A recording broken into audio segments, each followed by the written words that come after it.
नीमगांव एक छोटा सा कस्बा जहां लोग साधारण जिंदगी जीते थे।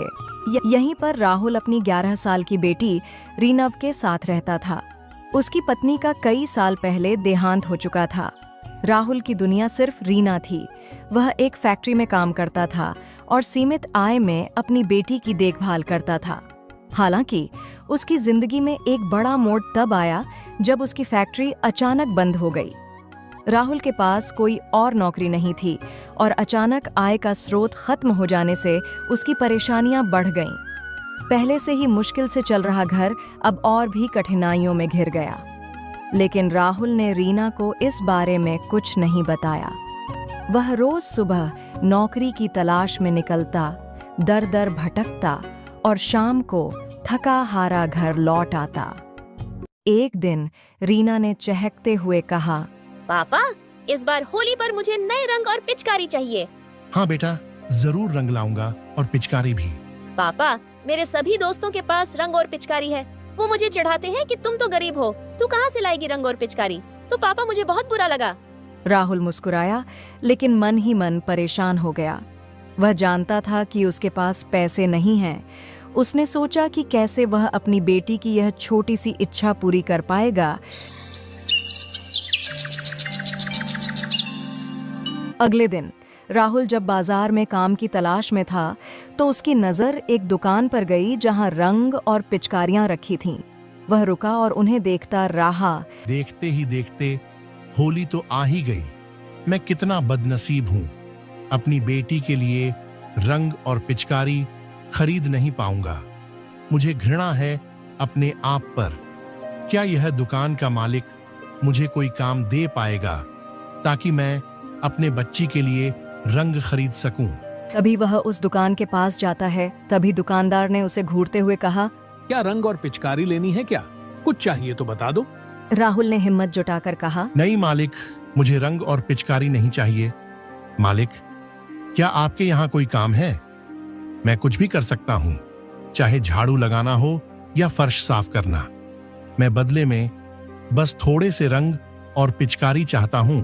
दुकानदार ने शक भरी नजरों से उसे देखा और गुस्से में कहा, तुम शकल से ही चोर लगते हो और मैं तुम्हें यहाँ दुकान पर रखूं, यहाँ से जाओ। मुझे तुम पर भरोसा नहीं है। मालिक, मैं कोई चोर नहीं हूँ। मैं तो बस एक किसान हूँ। बस मेरी बेटी की इच्छा है कि उसे रंग और पिचकारी चाहिए। इसीलिए कृपया कोई काम हो तो बता दो। नहीं नहीं, मेरे पास तेरे लिए कोई काम नहीं है। चुपचाप यहाँ से चले जाओ। पता नहीं कहाँ से आ जाते हैं, काम के बहाने मेरी दुकान में चोरी करना चाहते हैं। यह सुनकर राहुल के दिल को ठेस लगी, लेकिन उसने कुछ नहीं कहा और वहां से चला गया। उसने कई और दुकानों में कोशिश की, लेकिन किसी ने भी उसे काम नहीं दिया। शाम को वह थका हारा घर लौटा। रीना ने उत्सुकता से पूछा, पापा, क्या आपने मेरे लिए रंग और पिचकारी लाए? राहुल ने कहा, नहीं बेटी, आज नहीं मिले, लेकिन कल जरूर लाऊंगा। पापा, तुम आजकल अपनी फैक्ट्री में काम करने क्यों नहीं जाते हो? बेटा, ऐसे ही नहीं जाता हूँ। फिर राहुल ने सोचा, रीना को सारी बात बता ही देनी चाहिए। इससे नहीं बताऊंगा तो मैं किसको अपनी बात बताऊंगा। रीना, मेरी फैक्ट्री बंद हो गई है, इसलिए मैं काम पर नहीं जाता हूँ। क्या हुआ आपकी फैक्ट्री को? पता नहीं रीना, किस कारण बंद हो गई। चलो कोई बात नहीं, कल होली है, इसलिए तुम्हारे लिए कल रंग और पिचकारी लाऊंगा। राहुल रीना को झूठी आश देता। उसे खुद को पता नहीं मैं रंग कहाँ से लाऊंगा। अगले दिन राहुल फिर से काम की तलाश में निकला। तभी उसकी नजर उसी दुकान के सामने पड़े एक थैले पर पड़ी।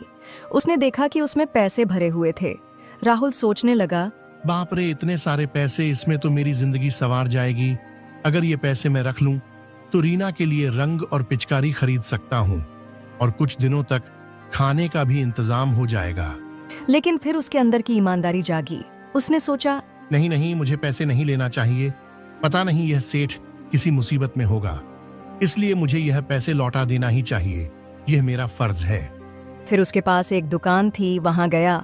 काका जी, यह पैसे आपके पास एक दुकान है, उस सेठ के हैं। शायद उनकी जल्दबाजी के कारण ये पैसे नीचे गिर गए, तो कृपया आप बता दीजिए वह कहाँ रहते हैं। राहुल, मुझे इतना तो नहीं पता कि वह कहाँ रहते हैं, पर मैं आज उन्हें देखा, फोन पर बात करते हुए देखा कि उनका बेटा इस गांव की अस्पताल में भर्ती है। धन्यवाद काका जी, इतना बताने के लिए।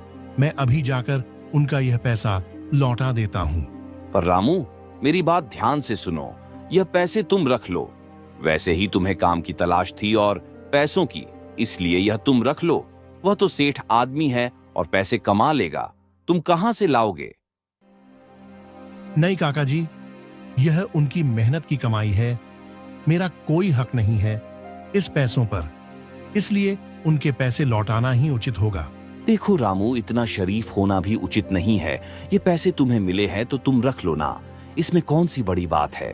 मैं किसी को नहीं कहूंगा ये पैसे तुमने रखे हैं। नहीं नहीं, मुझे पैसे नहीं लेना चाहिए। पता नहीं यह सेठ किसी मुसीबत में होगा, इसलिए मुझे यह पैसे लौटा देना ही चाहिए। यह मेरा फर्ज है। राहुल, अपने मन से सोच लो, इतने सारे पैसे तुमने अपने जीवन में नहीं देखे। अगर तुम्हें कोई डर है तो हम दोनों आधे आधे पैसे ले लेते हैं। अब तो रामू काका के आंखों में लालच छलक रहा था, इसलिए वह राहुल को बार बार रोकने का प्रयास कर रहा था, लेकिन राहुल नहीं माना। फिर राहुल अस्पताल की ओर निकल जाता है। देखो सेठ, तुम्हारे जल्दबाजी के कारण वह दुकान में गिर गया था, इसलिए दुकान में मैंने आपका इंतजार किया। आप मिले नहीं तो पास की दुकान से पूछकर आपकी जानकारी ली। कृपया मुझे चोर मत समझना, क्योंकि यह आपका बैग वहां गिरा हुआ मुझे मिला। अब हम इस बैग का क्या करें? क्योंकि हमारा बच्चा अब नहीं बच पाएगा, तो हमें इस पैसे की क्या जरूरत है? क्या हुआ मालिक, मुझे बताओ। तो कोई समस्या है तो बताओ। देखो भाई, अब समस्या से बताने से क्या होगा। डॉक्टर ने बताया है मेरे बच्चे में खून की कमी है, तो ब्लड ग्रुप नहीं मिल पा रहा था। एक आदमी का मिला था, उसने बहुत सारे पैसे मांगे, पर मेरी जल्दबाजी के कारण यह पैसे वहां दुकान में गिर गए और पैसा नहीं होने के कारण वो यहां से चला गया।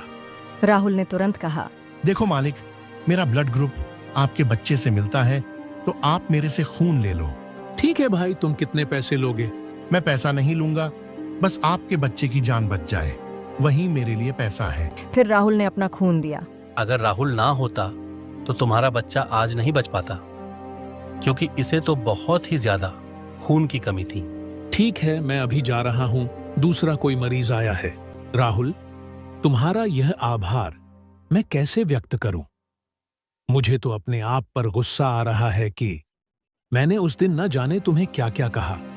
मुझे क्षमा करना राहुल, मुझसे बहुत बड़ी गलती हो गई थी। ऐसी कोई बात नहीं मालिक, इंसान से गलती हो ही जाती है। मुझे तो कोई बुरा नहीं लगा आपकी उस बातों से, तो तुम फिर क्यों चिंता कर रहे हो? अरे राहुल, तुझे रंग और पिचकारी की जरूरत थी, तो आज मेरी दुकान से जितना रंग बहुत पिचकारी चाहिए वो ले जाना, किसी बात का संकोच मत करना। ठीक है मालिक, जैसी आपकी मर्जी।